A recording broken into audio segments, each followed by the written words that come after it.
Class 10th chapter 14 probability new वाली book के हिसाब से जो सेशन 2023-24 में है ना, क्योंकि पुरानी वाली बुक में चैप्टर नंबर 15 है और न्यू बुक में ये चैप्टर नंबर 14 है प्रोबेबिलिटी। और इससे पहले हमने इस एक्सरसाइज का इंट्रोडक्शन वीडियो 1 और इंट्रोडक्शन वीडियो 2 भी शूट की थी, जो कि आपको डिस्क्रिप्शन में मिल जाएंगी। तो पहले आप वो वीडियो जरूर देख लें, क्योंकि उसमें सारे फॉर्मूले वगैरह जो हैं, प्रोबेबिलिटी के कुछ फॉर्मूले, कुछ कंसेप्ट जो है बेसिक सब समझाए गए हैं। और हमने इसका सॉल्यूशन भी कंप्लीट कर लिया है 2 पार्ट में, सॉल्यूशन पार्ट 1 और सॉल्यूशन नंबर पार्ट 2।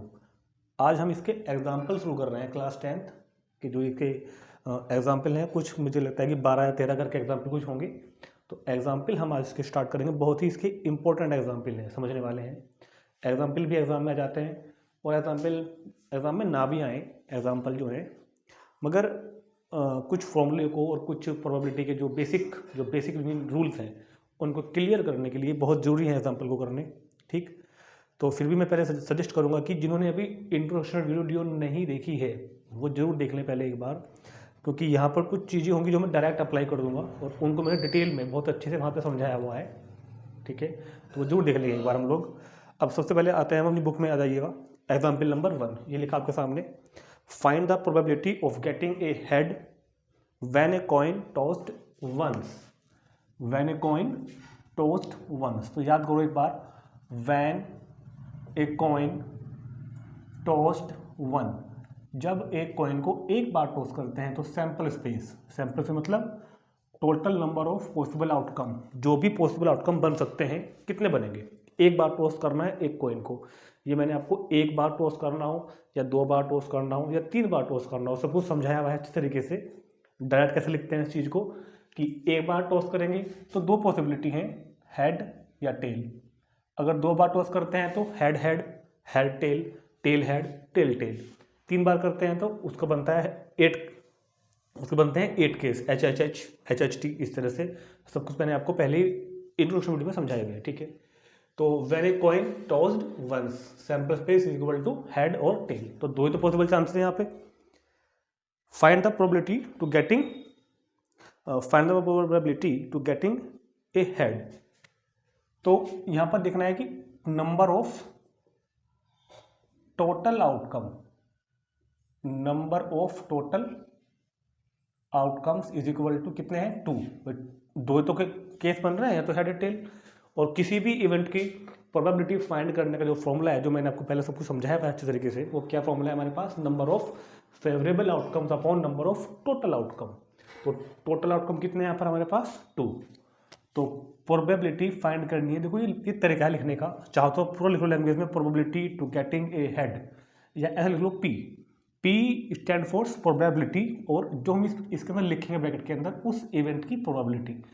P मतलब प्रोबेबिलिटी ऑफ दिस इवेंट, जो मैं लिखूंगा अब, प्रोबेबिलिटी गेटिंग ए हेड। तो probability getting a head is equal to, देखिए फॉर्मूला मैं लिख रहा हूँ, लेकिन मैं बार बार फॉर्मूला नहीं लिखूंगा आपसे, लेकिन आपको फॉर्मूला बार बार हर क्वेश्चन में लिखना जरूरी होता है। तो नंबर ऑफ, क्या फॉर्मूला है, favourable outcome, number of favourable outcomes upon number of total outcomes, number of favourable outcomes upon number of total outcomes. तो नंबर ऑफ पॉसिबल आउटकम हम क्या चाह रहे हैं, हेड आए, तो हेड कितने हैं इसमें, हेड एक ही हेड है तो 1, क्योंकि फेवरेबल आउटकम जो हम चाह रहे हैं क्या है, हेड आए, और टोटल आउटकम कितने हैं, 2। तो probability is 1/2 to getting a head. ठीक है, similarly we can find the probability to getting a tail. तो प्रोबेबिलिटी गेटिंग ए टेल, तो टेल आएगा इस बात की प्रोबेबिलिटी। तो पहले फॉर्मूला लिख देंगे आप, number of favourable outcome upon number of total outcome is equal to, तो गेटिंग ए टेल, टेल कितने हैं उसमें, टेल भी एक ही है, तो favourable outcome is equal to 1 and total outcome is equal to 2। So probability to getting a head is equal to 1/2 and probability to getting a tail is equal to 1/2 when a coin tossed one time. ठीक, and the probability of those both outcomes to getting a head to getting a tail should be remember to you. आपको ये सब याद भी होनी चाहिए, क्योंकि कई बार इन क्वेश्चन में इनको हम डायरेक्ट भी यूज करते हैं कि probability getting a head when a coin toss one time is equal to 1/2 होती है कि टोटल आउटकम 2 होंगे, क्योंकि हेड आ सकता है या फिर टेल आ सकता है, और हम चाह रहे हैं हेड आए, तो वो एक चांस है 1/2, और टेल आने की भी 1/2। ये आपको डायरेक्ट याद भी रखनी है।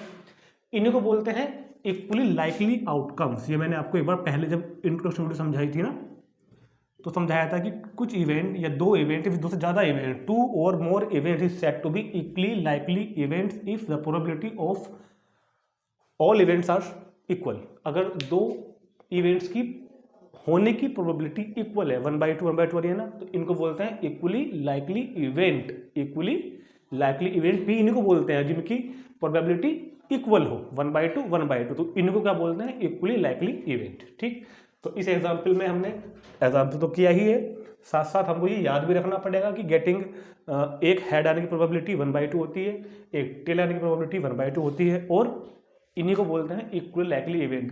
कभी ये मतलब याद रखना कि यही वाला है, सिर्फ बहुत सारे हो सकते हैं, बहुत सारे हो सकते हैं इक्वली लाइकली जिनकी होने की प्रोबेबिलिटी सेम टू सेम, तो बोलते हैं इक्वली लाइकली इवेंट। ठीक, तो नोट करो उसको, फिर देखते हैं क्वेश्चन नंबर 2।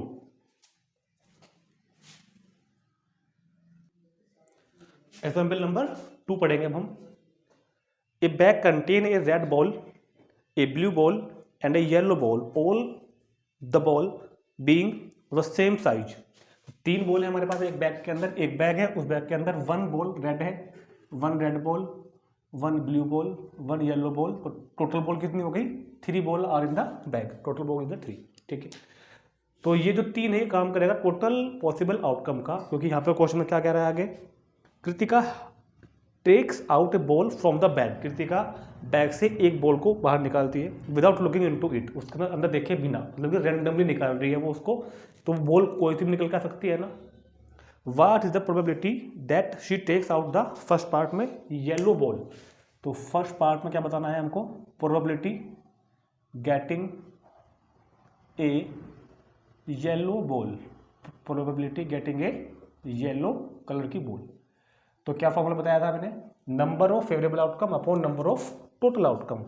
तो नंबर ऑफ फेवरेबल आउटकम मतलब जो बॉल हम चाह रहे हैं, कौन सी बॉल चाह रहे हैं हम? Yellow ball. कितनी है येलो बॉल? 1। तो फेवरेबल आउटकम तो हो गया इधर 1 upon number of total outcome. Ball आ कौन कौन सकती है? हम तो बगैर देखे निकाल रहे हैं ना, तो येलो भी आ सकती है, ब्लू भी आ सकती है, रेड भी आ सकती है, जो भी है वो आ सकती हैं, तीनों की तीनों बॉल आ सकती हैं। तो टोटल पॉसिबिलिटी कितनी होगी? 3, तो 1/3 इसका आंसर हो गया। ठीक, सिमिलरली सेकंड पार्ट कह रहा है a red ball and a blue ball. तो सेकंड पार्ट में probability getting a red ball, तो फॉर्मूला वही होगा number of favourable outcome upon number of total outcome. तो रेड बॉल भी 1 ही है इस बार, तो 1/3। Similarly probability getting a blue ball, getting a blue ball, तो नंबर ऑफ फेवरेबल आउटकम 1, क्योंकि ब्लू बॉल कितनी है? 1, और टोटल आउटकम 3, तो 1/3। तो probability to getting of each colours ball is 1/3 1/3 1/3। So these 3 events are also equally likely event because the probability of all 3 events are equal। क्योंकि तीनों की probability 1/3 1/3 1/3 तीनों की इक्वल है ना, तो ये कैसा होगा? तीनों इवेंट आपस में कैसे बोले जाएंगे? Equally likely. ये मैं आपको एक्स्ट्रा बता रहा हूँ, क्वेश्चन से उसने कहा नहीं है। क्वेश्चन सिर्फ इतना कह रहा है कि क्वेश्चन में सिर्फ इतना बोल रहा है कि फाइंड करो कि प्रोबेबिलिटी कितनी कितनी है, तो हमने फाइंड कर दिया वैसे, फिर मैं आपको एक्स्ट्रा बता रहा हूँ कि इन्हीं को बोलते हैं इक्वली लाइकली इवेंट, जिनकी probability same same same same same हो, तो उनको क्या बोलते हैं? Equally likely event. ठीक, नोट करो उसको, फिर देखते हैं क्वेश्चन नंबर एग्जाम्पल नंबर 3।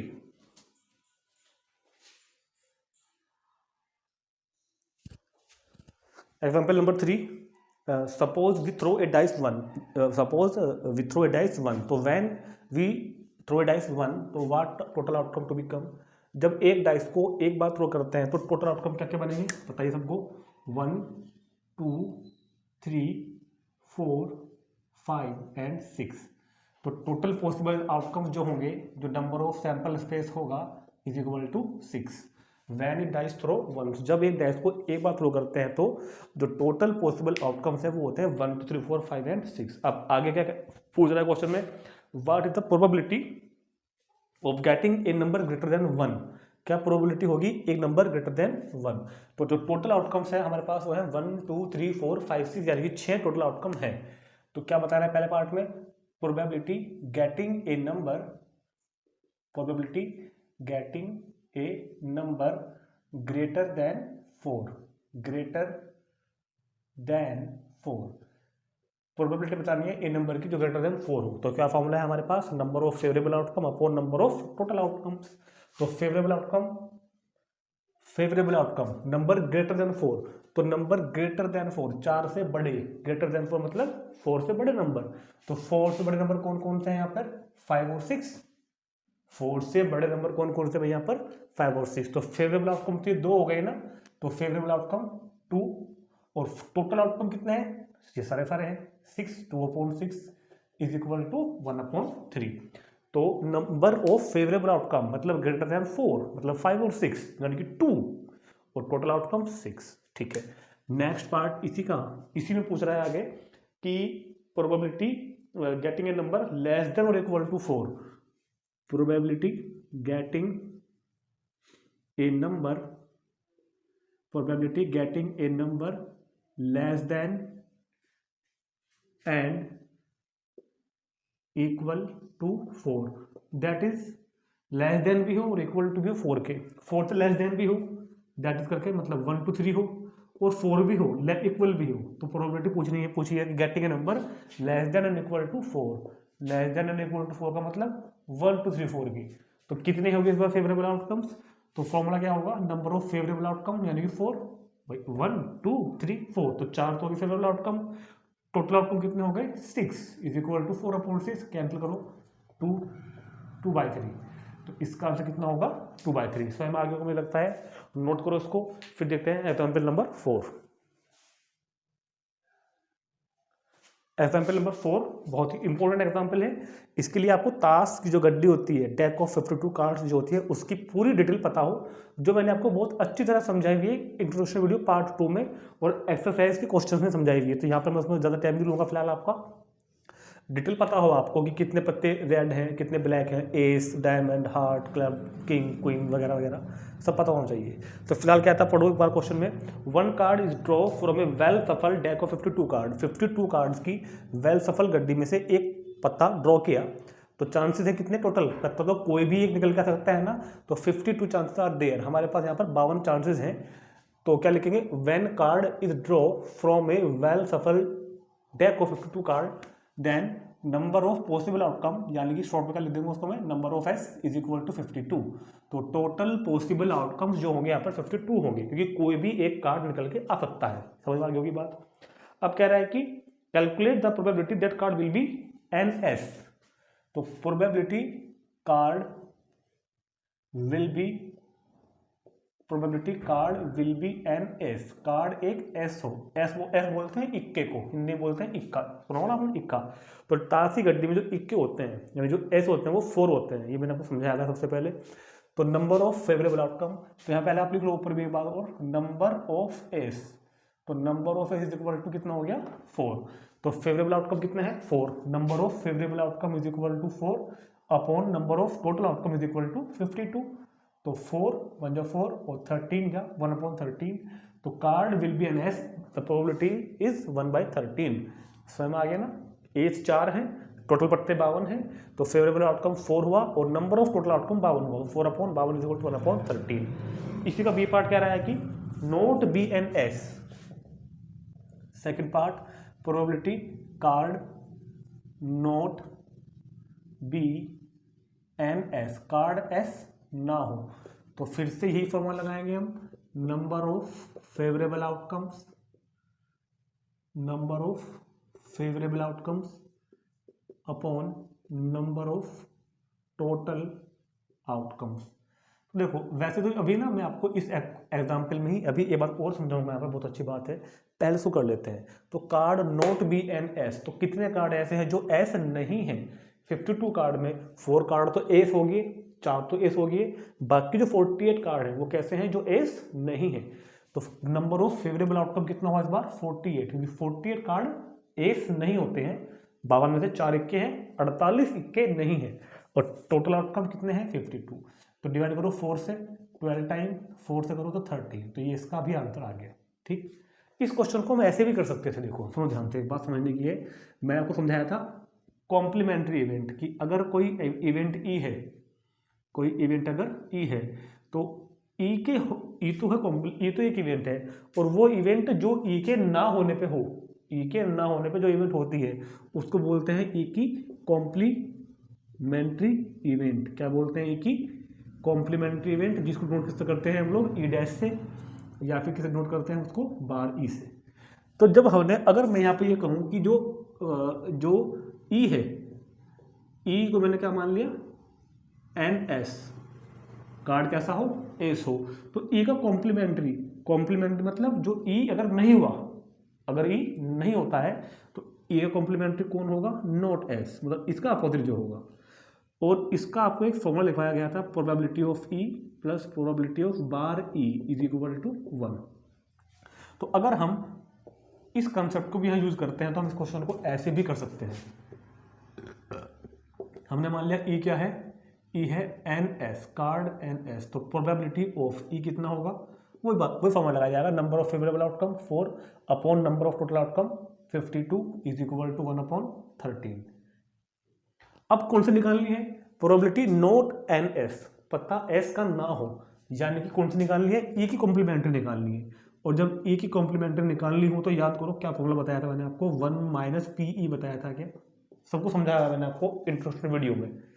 जिन्होंने नहीं देखी वो देख लेंगे एक बार। तो प्रोबेबिलिटी ऑफ बार ई क्या होता है? 1 माइनस पी ई, और 1 माइनस पी ई हमने फाइंड कर लिया ऊपर से 1 अपॉन 13, तो एलसीएम लो उसका 13 म्हणजे 13 माइनस 1 तो 12/13।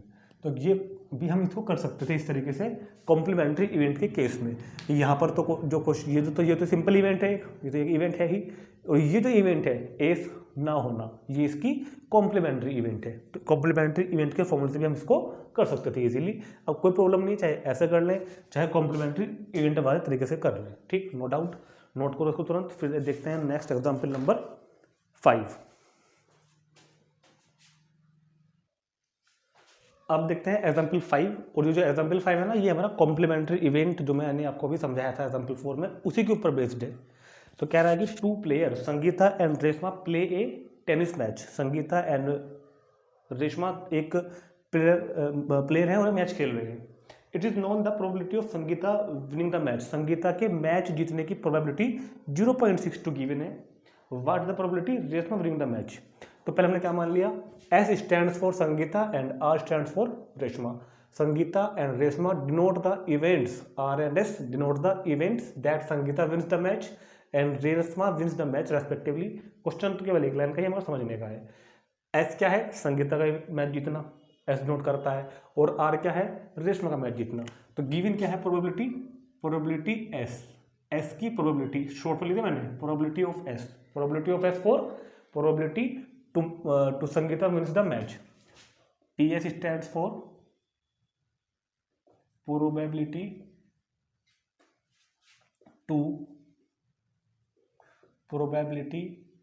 To Sangeeta wins the match, to Sangeeta wins the match. तो संगीता के मैच जीतने की प्रोबेबिलिटी गिवन भी कितनी मेरे पास? 0.62। ठीक, ये तो गिवन हो गई। और क्या कह रहा है आगे? What is the probability of Reshma winning the match? Reshma के मैच जीतने की प्रोबेबिलिटी बतानी है। तो क्योंकि एस एंड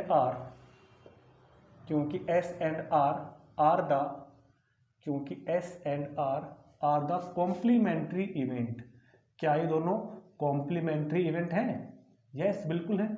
कॉम्प्लीमेंट्री इवेंट्स क्या समझाया था आपको मैंने? जब आपको मैंने इंट्रोडक्शन समझाई थी तो याद करो कॉम्प्लीमेंट्री इवेंट क्या बताया था? जब एक इवेंट हो उसके होने पर दूसरे इवेंट्स ना हो तो दोनों दूसरे की कॉम्प्लीमेंट्री इवेंट बोली जाती हैं।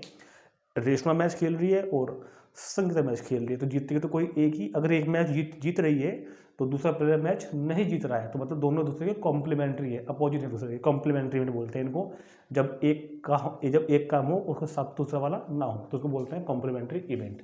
और कॉम्प्लीमेंट्री इवेंट की प्रोबेबिलिटीज का सम बताया था 1 होता है।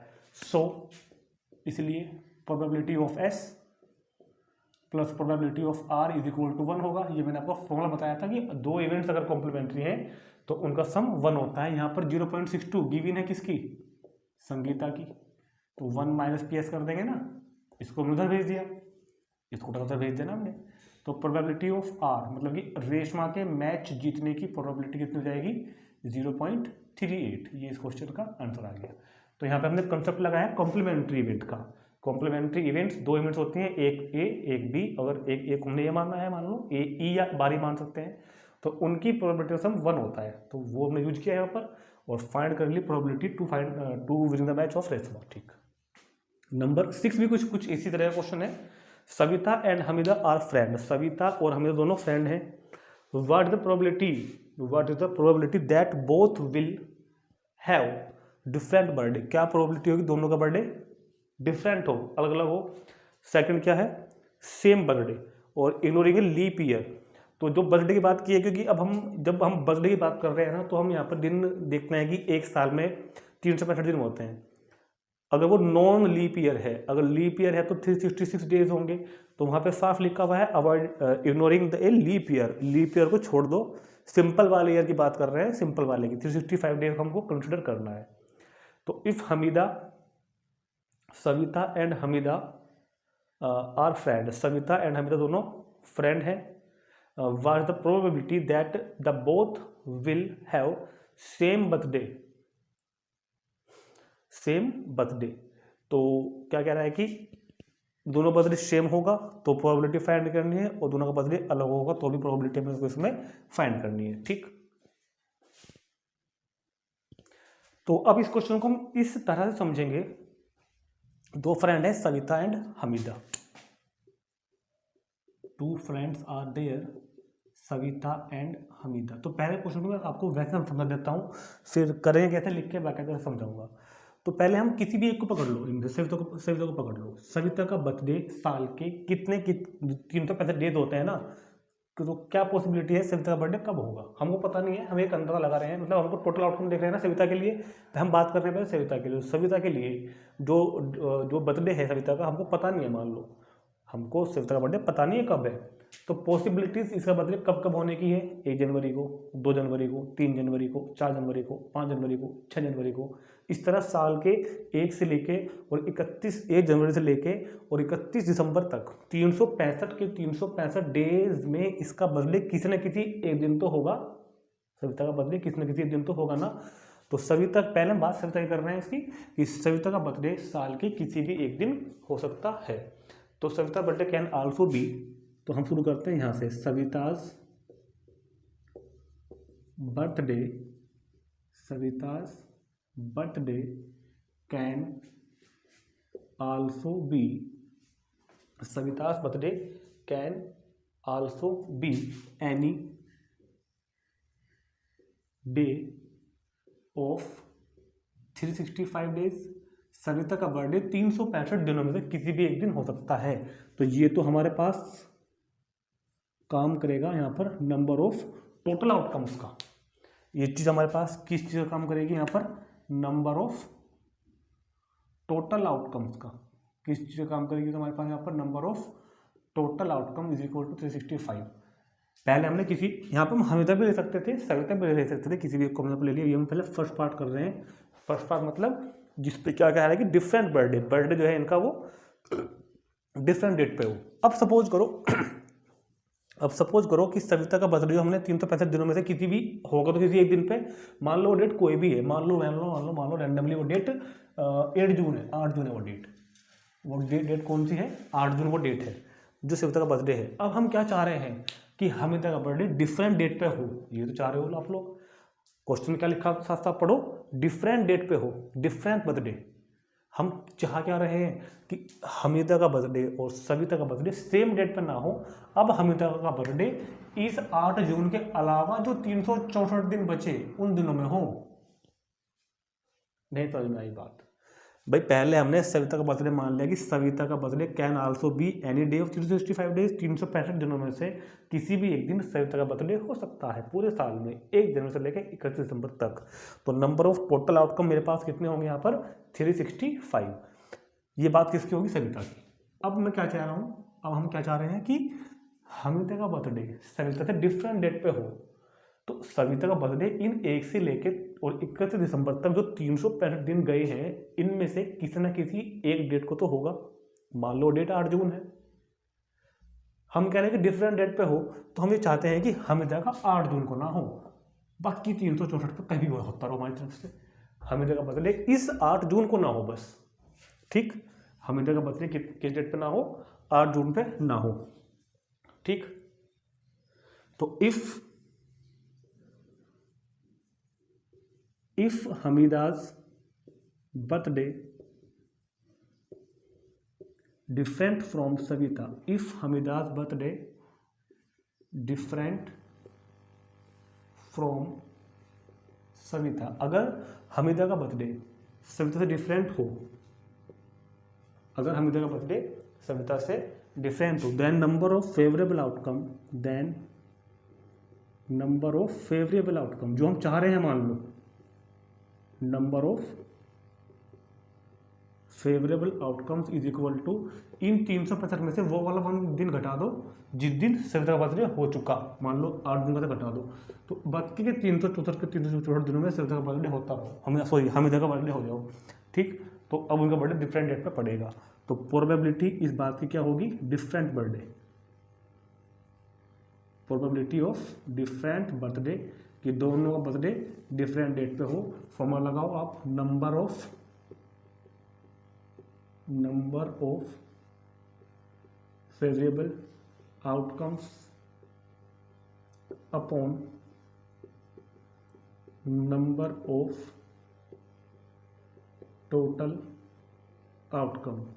तो favourable outcome 364, total outcome 365, favourable outcome 364, total outcome 365। तो ये इस क्वेश्चन का आंसर आ गया कि दोनों का बर्थडे डिफरेंट डेट पे हो, 364 अपॉन 365, ठीक। इसको नोट करो, फिर करते हैं इसका सेकंड पार्ट अभी इसके बाद।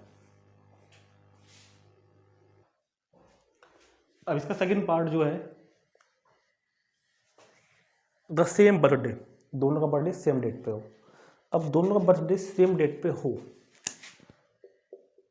सेम बर्थडे, दोनों का बर्थडे जो है वो सेम डेट पे हो, तो दोनों का बर्थडे सेम डेट पे हो, इसको करने के मेरे पास 2 तरीके हैं। एक तो इसके साथ कि इसके हाथ से कर देंगे, एक इंडिपेंडेंटली कर देंगे। पहले इंडिपेंडेंटली कर देते हैं, मतलब इसका कोई लेना देना काम में नहीं होगा। तो प्रोबेबिलिटी ऑफ सेम बर्थडे, देखो कुछ नहीं करना, डायरेक्ट लिखूंगा आंसर, समझा गया आपको। Same birthday, number of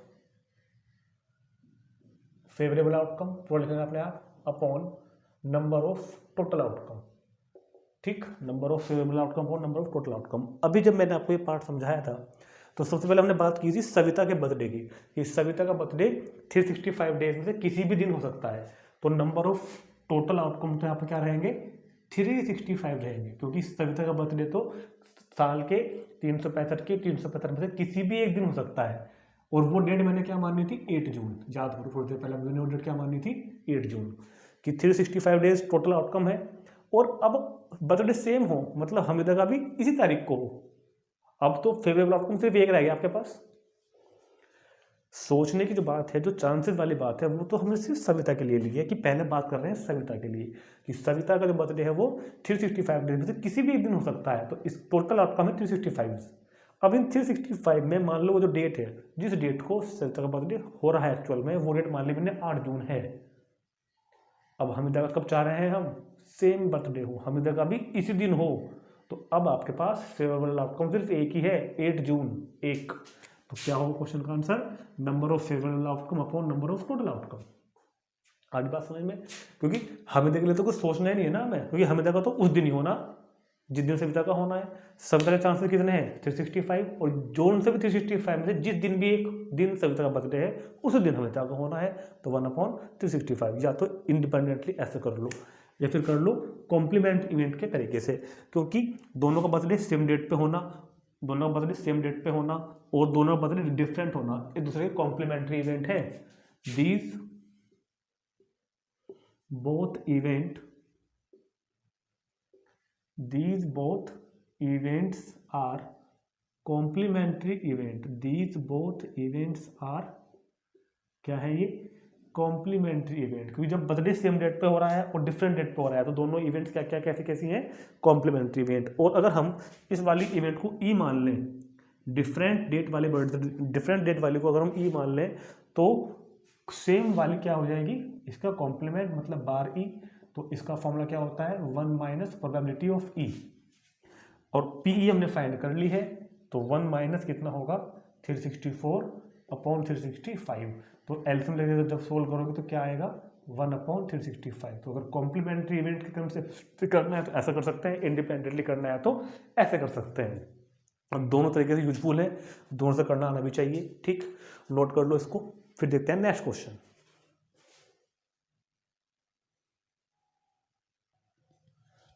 example number 7, there are 40 student in class 10th, class 10th में 40 स्टूडेंट्स हमारे पास में है।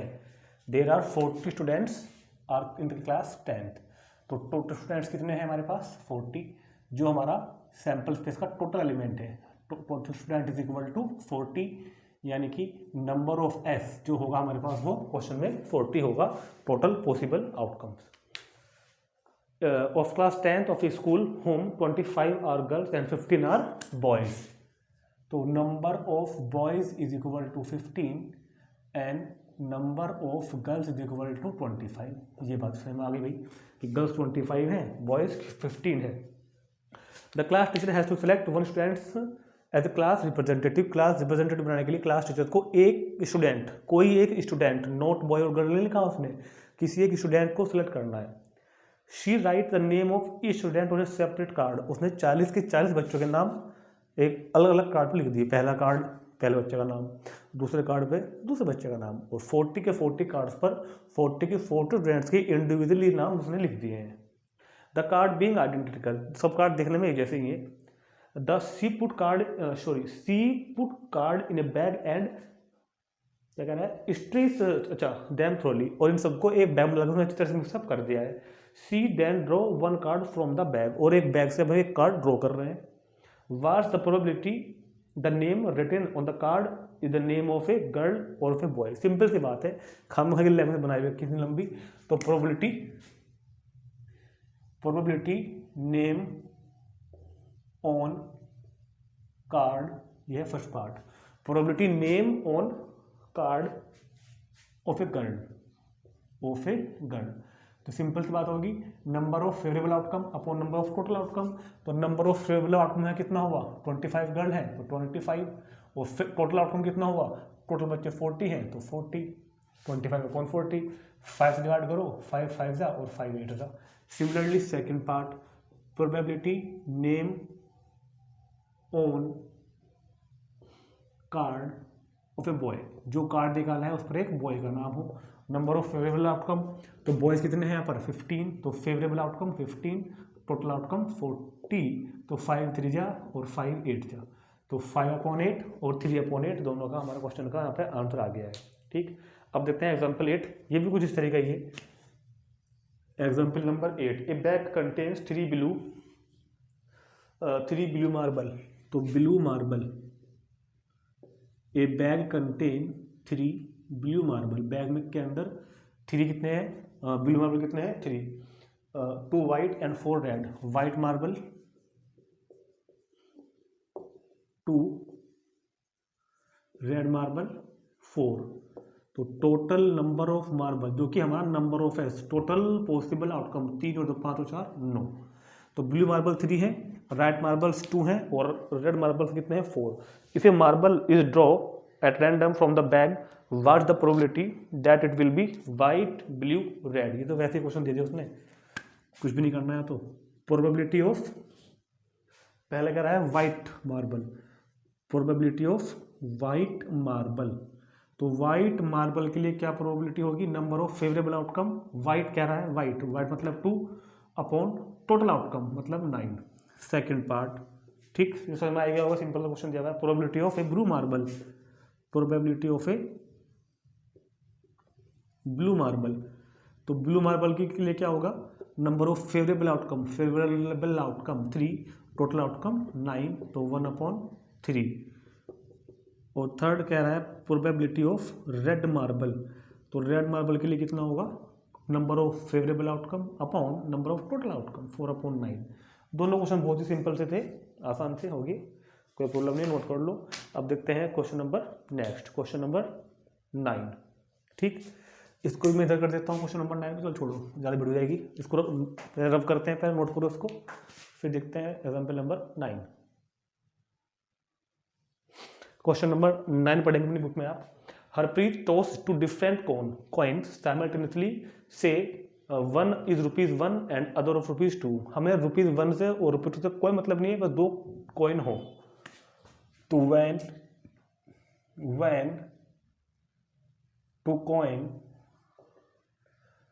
when two coin tossed simultaneously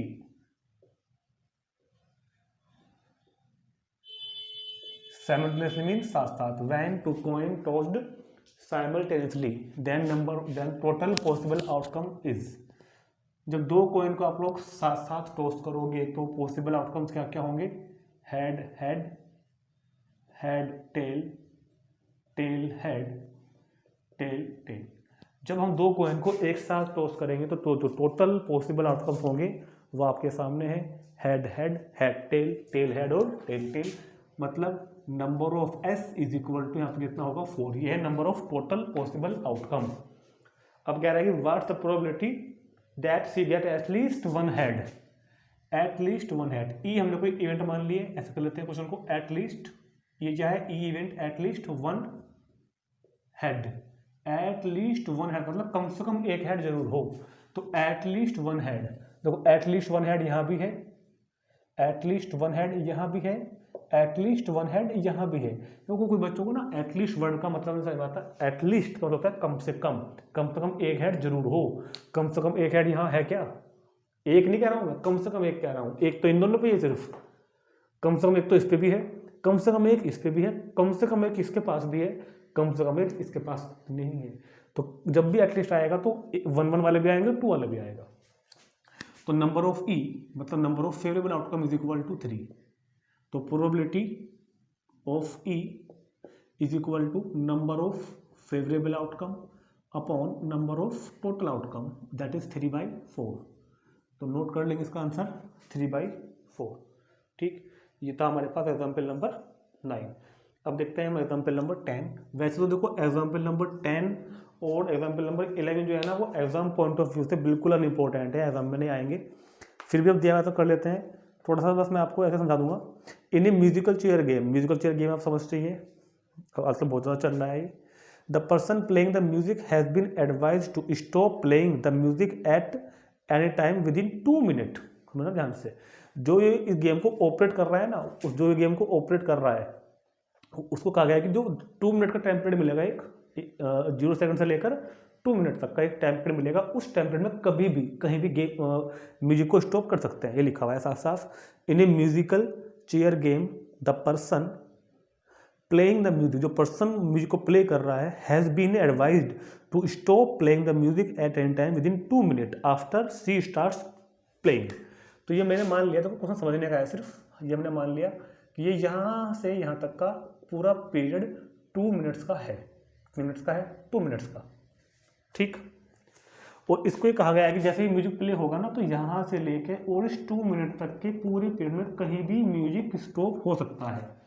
तो जो टोटल पॉसिबल आउटकम है वो है 2 मिनट इस क्वेश्चन में, कि 0 से लेके और 120 सेकंड तक कहीं भी म्यूजिक स्टॉप हो सकता है। What is the probability that the music will stop with in the first half minute after starting? First half minute कह रहा है वो। देखो ये है टोटल टाइम का हाफ, टोटल टाइम का 2 मिनट का मतलब ये कितना है यहाँ पे 1 मिनट, और ये कितना है यहाँ पर हाफ मिनट, 1/2 मिनट यानी कि 30 सेकेंड।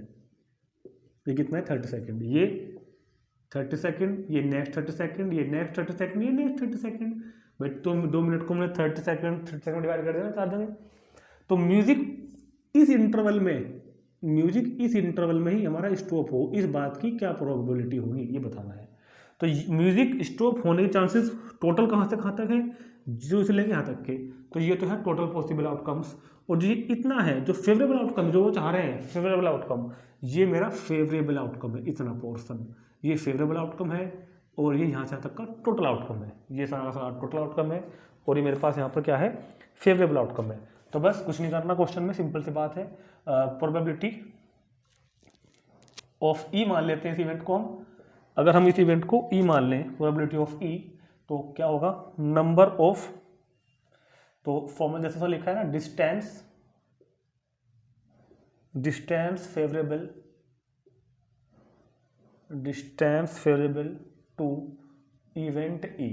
इवेंट ई की जो फेवरेबल डिस्टेंस है, इवेंट क्या है यहाँ पर, म्यूजिक का स्टॉप होना, तो म्यूजिक स्टेप फेवरेबल क्या है, यहाँ तक हो, मगर हो कहाँ से कहाँ सकता है, यहाँ से यहाँ तक, upon total distance, upon total distance. तो ये तो है नंबर ऑफ फेवरेबल आउटकम, मतलब 1/2 मिनट, 1/2 मिनट्स तो क्या है यहाँ पर, फेवरेबल आउटकम। और जो टोटल टाइम है वो है मेरे पास कितना, 2 मिनट, तो 1/2 अपॉन 2 यानी कि 1/4, तो प्रोबेबिलिटी क्या होगी बाकी, 1/4 होगी। समझ में आ गया ना बात भाई, टोटल टाइम यहाँ से यहाँ तक का था, तो टोटल आउटकम, और ये कितना है, फेवरेबल आउटकम। चलो नेक्स्ट एग्जाम्पल नंबर देखते हैं 11। ये भी कुछ इस तरीके का, ये भी एग्जाम में कभी नहीं आएगा, थोड़े से अलग टाइप के हैं। पढ़ो क्या लिखा हुआ है, एक फिगर बनी हुई है, a missing helicopter is reported, एक हेलीकॉप्टर मिसिंग हो गया है, उड़ता उड़ता गायब हो गया हवा में से, is reported to have crash somewhere in the regular region. तो जो ये ब्लू वाला बना हुआ है ना आपके पास, लेक, ये पूरा ग्राउंड है, ये मान लो आप, पूरा रीजन है, हेलीकॉप्टर इस रीजन में कहीं गुम हुआ है, हेलीकॉप्टर जो गायब हुआ है वो इस पूरे रीजन में कहीं गायब हुआ है, और ये एक यहाँ पे एक लेक है, लेक समझते हैं, लेक, खाड़ी बोल रहे हैं इसको, ये क्या है, लेक। तो अब हेलीकॉप्टर, ये सारा घास का मैदान मान लो आप, ये सिंपल मैदान है, ये लेक है, तो हेलीकॉप्टर इसमें गिरा है कहीं, तो वो यहाँ भी गिर सकता है इस पूरे पोर्शन में, वो यहाँ भी गिर सकता है, गिरने को तो पूरे में कहीं भी गिर सकता है। तो क्या प्रोबेबिलिटी है कि वो लेक में गिरा होगा, ये बताना है। तो पढ़ो एक बार क्या लिखा हुआ है, a missing helicopter is reported to have crashed somewhere in the rectangular region shown in the figure. ये जो है मेरे पास 9 किलोमीटर का है लेंथ, जितने में वो गायब हो सकता है, और ये ब्रेथ इसकी 4.5 है, और इसी के अंदर एक लेक है, और ये कितना दिया हुआ उसमें मुझको, 2 किलोमीटर का पार्ट, ठीक। तो what is the probability that it crashed inside lake shown in the figure. तो अब मुझे सोच के बात बता दो कि वो हेलीकॉप्टर या तो पूरे रीजन में गिर सकता है कहीं भी, या अंदर गिरा होगा, तो मतलब क्या होगा, probability, what is the probability that helicopter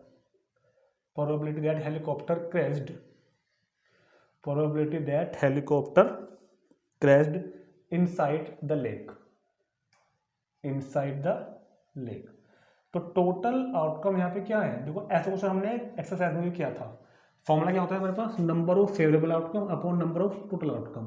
favourable outcome हम क्या चाह रहे हैं कि हेलीकॉप्टर लेक में गिरा हो, मतलब एरिया ऑफ लेक, ये क्या होगा यहाँ पर, एरिया ऑफ लेक, की हेलीकॉप्टर लेक में गिरा हो, मगर वो गिर कहाँ सकता है, पूरे के पूरे में, area of total region upon area of total region. बहुत ध्यान समझिए बात को, कैसा लिखा मैंने, ये वही है, number of favourable outcome upon number of total outcome. तो फेवरेबल आउटकम मतलब एरिया ऑफ लेक, हम चाह रहे हैं कि वो लेक में गिरे, मगर गिर कहाँ से कहाँ सकता है, वो पूरे पोर्शन में, तो एरिया ऑफ दिस रीजन। अब देखो दोनों ही शेप रेक्टेंगुलर शेप की हैं, तो जो एरिया ऑफ लेक निकाल लो, अपॉन कर दो उसको एरिया ऑफ टोटल रीजन से, ठीक। तो ये देखो उसने क्वेश्चन आपको 6 दी हुई हो गई, ये 6 की हो गई। अब आप बहुत ध्यान से देखो, ये 6 की है, ये 9 की है, ये 9 की है, ये 6 की है, तो ये बचा हुआ पार्ट हो गया 3 का, ये वाला पार्ट 3 का हो गया। ऐसे ये 2 है, ये 4.5 है, ये 2 है, तो भैया कितनी हो गई 2.5 की। तो area of lake, length into breadth, मतलब 3 into 2.5 upon area of total 9/4.5, 9 into 4.5, ठीक। Area of lake upon area of total, तो 3 3 जा 9, पॉइंट से पॉइंट रिमूव करो, तो 25 अपॉन 3 इंटू 45, 5 5 जा 5 9 जा, तो 5/27। तो probability of the helicopter to be crashed inside the lake is 5/27। ठीक, नोट करो उसको, फिर देखते हैं next question. Question number 12, a carton consist of 100 shirt of which 88 are good. एक कार्टन है, एक पेटी है जिसमें 100 शर्ट्स रखी हुई हैं, टोटल शर्ट। ये क्वेश्चन भी बहुत इंपॉर्टेंट है। इस तरह के कुछ क्वेश्चन हमने एक्सरसाइज में भी किए थे, बल्ब वाले, पेन वाले। टोटल शर्ट्स कितनी है कार्टन में? 100, which are 88 are good. Good shirt जो अच्छी है, बढ़िया एकदम पहने लायक एकदम फिट तरीके से, वो कितनी है? Good shirt is equal to 88। ये कैसा आर्ट बना दिया, 88। ठीक, 8 have minor defect, minor defected, minor defected shirt जिसमें छोटा मोटा फॉल्ट है, ऐसी शर्ट कितनी है? 8। And 4 have major defected shirt is equal to 4। तो ये जो है ना total outcome, number of S question में जो होगा, नंबर ऑफ एस जिसको बोलते हैं टोटल पॉसिबल आउटकम 100 रहेगा क्वेश्चन में। जिनमें माइनर प्रॉब्लम है वो 8 है, जिनमें मेजर प्रॉब्लम है वो 4 है, और बाकी के 88 बिल्कुल बढ़िया शर्ट है एकदम। तो क्या कहता है आगे? Jimmy a trader will only accept the shirt which are good, but Sujata another trader will only reject the shirt which have major defect. One shirt is drawn at random from the carton. What the probability? This and this. ठीक, तो दोबारा पढ़ते हैं एक बार क्या कह रहा है क्वेश्चन में। ये जिमी एक ट्रेडर, जिमी कोई ट्रेडर है, will only accept the shirt, वो शर्ट को तभी एक्सेप्ट करेगा, which are good, जो कि बिल्कुल बढ़िया शर्ट होंगी तभी एक्सेप्ट करेगा। तो फर्स्ट क्वेश्चन में क्या कह रहा है? If it is acceptable to Jimmy, shirt acceptable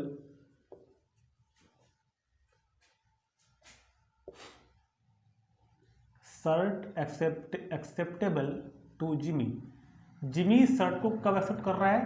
साफ लिखा हुआ है क्वेश्चन में, will only accept the shirt which are good, जो वो अच्छी शर्ट होंगी, is equal to number of, वैसे जो हमारा मेन फॉर्मूला है वो तो यही है ना, number of favourable outcome upon number of total outcome. Favourable outcome कब है यहाँ पे? जब जिमी शर्ट को एक्सेप्ट कर रहा है, और जिमी कब एक्सेप्ट कर रहा है? जब वो गुड शर्ट है, जब वो अच्छी शर्ट है, मतलब वे 88 शर्ट है अच्छे वाली, और टोटल आउटकम तो 100 है ही आपके पास। तो डिवाइड करो 4 से, 4 2 जा और 4 25, तो 22/25। ये इसका आंसर हो गया फर्स्ट पार्ट का। Second, it is acceptable by Sujata,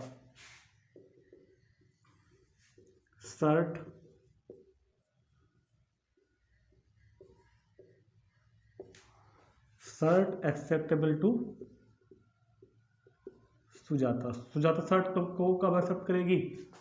if will only reject the shirt which have major defect, वो सिर्फ तभी इसको रिजेक्ट करती है जब मेजर डिफेक्ट वहां पे है, मतलब वो मेजर वाले को रिजेक्ट करती है, इन वाली 4 को रिजेक्ट कर देगी, इनको भी एक्सेप्ट करेगी, इनको भी एक्सेप्ट करेगी।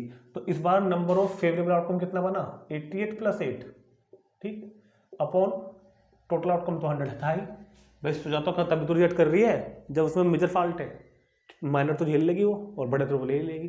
तो 88 + 8 96 अपॉन 100, तो 4 से करो 24, 4 से करो 25, और इसका आंसर आ गया। नोट करो, फिर देखते हैं एग्जाम्पल नंबर 13। ठीक, लास्ट एग्जाम्पल 13 एग्जाम्पल बहुत ही इंपॉर्टेंट है। ऐसा क्वेश्चन भी आया एक्सरसाइज में, एक 2 dice 1 blue and 1 grey, 2 dice हैं, एक ब्लू है एक ग्रे है, और throw at the same time, दोनों एक साथ थ्रो किया गया। तो याद रखना, जब भी 2 डाइस को एक साथ थ्रो करेंगे, when 2 dice throw simultaneously, then total possible outcome ये बनते हैं। ये सब आपको बनाने पड़ेंगे बैठ के क्वेश्चन में, पेपर में। 1 1 1 2 1 3 1 4 1 5 1 6, ये तो होंगे ना। ये मैंने आपको इंट्रोडक्शन वाली वीडियो में समझाया हुआ सब कुछ। जब भी 2 डैश को एक साथ, तो ये बनेंगे। 36 बनते हैं, 36 सब लिखने पड़ेंगे। यहाँ पर लिख के बिना काम नहीं चलने वाला। 21, 22, 23, 24, 25, 26, 31, 32, 33, 34, 35, 36। नेक्स्ट लाइन 41, 42, 43, 44, अरे भाई 45, 46, 51, 52, 53, 54, 55, 56, 61, 62, 63, 64, 65, 66। कब? Total possible outcome when 2 dice throw simultaneously. ठीक, अब क्या कह रहा है आगे? What the probability the sum of the two numbers appearing on the top of the dice is 8। Dice पर जो नंबर आया टॉप पे दोनों पर, उनका सम कितना होना चाहिए? फर्स्ट पार्ट में 8, सम इज 8। मतलब यह है बात का, जब आपके पास दो डाइस होंगे, जरा आप उन दो डाइस को उछाल लो। दो डाइस लो, अपने पास प्रैक्टिकली कर लेते हैं। दो डाइस लो और उन दो डाइस को आप उछाल लो। जब दो डाइस आप उछाल लोगे और जब वो नीचे गिरेंगे तो उन पर टॉप पे आपको कोई ना कोई नंबर दिखाई देगा ना। किसी पे 3, 4 या 7 कहाँ आ जाएगा, 1, 2, 5, 3, 4, 6। तो वो टोटल आपको मैंने यहाँ लिख दिए हैं। दोनों डाइस के टॉप पे जो भी आपको दिखाई देगा, एक पे ये दूसरे पे ये, वो मैंने यहाँ पे लिख दिया है। अब आपको उन दोनों का सम करना है। मान लीजिए आपने उनको उछाला और मान लो पहले पे क्या दिखा आपको 3 और दूसरे पे क्या दिखा आपको 4, तो इनका सम कितना बैठ रहा है? 7। वो कह रहा है कि ऐसे केस बताओ जिनमें सम 8 आ रहा हो। तो ऐसे कौन कौन से हैं? 1, 1, 1, 2, 1, 3, 1, 4, 1, 5, 1, 6। यहाँ कोई ऐसा नहीं है जिनमें सम 8 आ रहा हो, बिल्कुल नहीं है। देखो यहाँ पे मिलेगा ये वाला, जब सम 8 हो तो कौन सा होगा? एक तो होगा 2, 6, इधर भी होगा एक वाली लाइन में, इसमें होगा 3, 5, एक इधर भी होगा सम 8 वाला, 4, 4, एक इधर भी होगा, 5, 3, एक इधर भी होगा, 6, 2। तो इन 36 केसेस में ये 5 केस ऐसे हैं जिनमें सम दोनों डैश के जो टॉप पे नंबर जो आ रहा है उसको सम जहाँ पे 8 है। तो 1, 2, 3, 4, 5। तो फेवरेबल आउटकम, तो favourable outcome is equal to 5, 1, 2, 3, 4, 5। तो probability of sum is 8, sum 8 होगी की probability number of favourable outcome upon number of total outcome. वाला क्वेश्चन का आंसर आ गया। ठीक, सेकंड पार्ट क्या बोल रहा है? Sum is 13, sum is 13, this is impossible event. Sum तो 13 हो ही नहीं सकता, सम कम से कम 2 हो सकता है, ज़्यादा से ज़्यादा 12 हो सकता है। तो this is an impossible event, this is an impossible event. मैंने आपको समझाया था इम्पॉसिबल इवेंट जो हो ही नहीं सकती। सो प्रोबेबिलिटी इम्पॉसिबल इवेंट की प्रोबेबिलिटी होती है 0, जो होगी नहीं तो उसकी प्रोबेबिलिटी ही कहाँ से होगी? तो प्रोबेबिलिटी कितनी होगी उसकी? 0। फिर क्या है थर्ड पार्ट? लेस देन और equal to 12, sum is less than और इक्वल टू 12। थर्ड पार्ट कह रहा है सम इज लेस देन और equal to 12। This is sure event, this is sure event, क्योंकि जो भी केस हमारे सामने है 36 की 36, उन सब में जो सम है वो लेस देन है 12 से या इक्वल है 12 के। चेक कर लो, 1 और 1 2 लेस देन 12 से है, 1 और 2 3 लेस देन 12 से है, कहीं से ले लो, 3 और 4 7 लेस देन 12 से है, 5 और 3 8 लेस देन 12 से है, 6 और 5 11 लेस देन 12 से है, 6 और 6 12 इक्वल टू 12 के है। तो ये तो श्योर इवेंट है और श्योर इवेंट की प्रोबेबिलिटी क्या होती है? 1। सो प्रोबेबिलिटी होगी इस बात की इज इक्वल टू 1, या इसको हम ऐसे भी कर सकते हैं, प्रोबेबिलिटी इज इक्वल टू वही अपना number of favourable outcome upon number of total outcome. क्यों? क्योंकि नंबर ऑफ फेवरेबल आउटकम तो सारे ही हो गए, बस सब पे जो सम है या तो लेस देन 12 है या इक्वल टू 12 है, या तो 12 से छोटा है या 12 के बराबर है। तो फेवरेबल आउटकम कितने हैं यहाँ पे 36, टोटल आउटकम कितने हैं यहाँ पे 36, तो भी हमसे कितना हो गया इसका 1, खत्म काम। ठीक, नोट कर लेंगे इसको और एग्जाम्पल खत्म, चैप्टर भी फिनिश हमारा आ जाएगा, उसका पूरा हो गया ये भी। ठीक, तो बहुत ही अच्छा चैप्टर हमने खत्म कर दिया है आज प्रोबेबिलिटी, और लास्ट चैप्टर था हमारा क्लास 10th का, प्रोबेबिलिटी खत्म हो चुका है हमारा आज। इसमें कोई भी अगर डाउट लगता है आपको तो मुझको नीचे कमेंट करके बताएं एक बार कि जो चीज़ कोई बात समझ में ना आई हो तो, ठीक है। और इसके बाद हम कुछ इंपॉर्टेंट क्वेश्चन शुरू करेंगे सैम्पल पेपर वगैरह से, जो PYQs हैं, जो प्रीवियस ईयर में क्वेश्चन ज़्यादातर पूछे गए हैं बोर्ड एग्जाम में, उनकी प्रैक्टिस हम शुरू करेंगे अब से 1-2 दिन बाद से। ठीक, तब तक आप सभी इसको अच्छे से रिवीजन करें और इसको अपने दोस्तों को ज़्यादा से ज़्यादा शेयर भी करें। ठीक है, थैंक यू।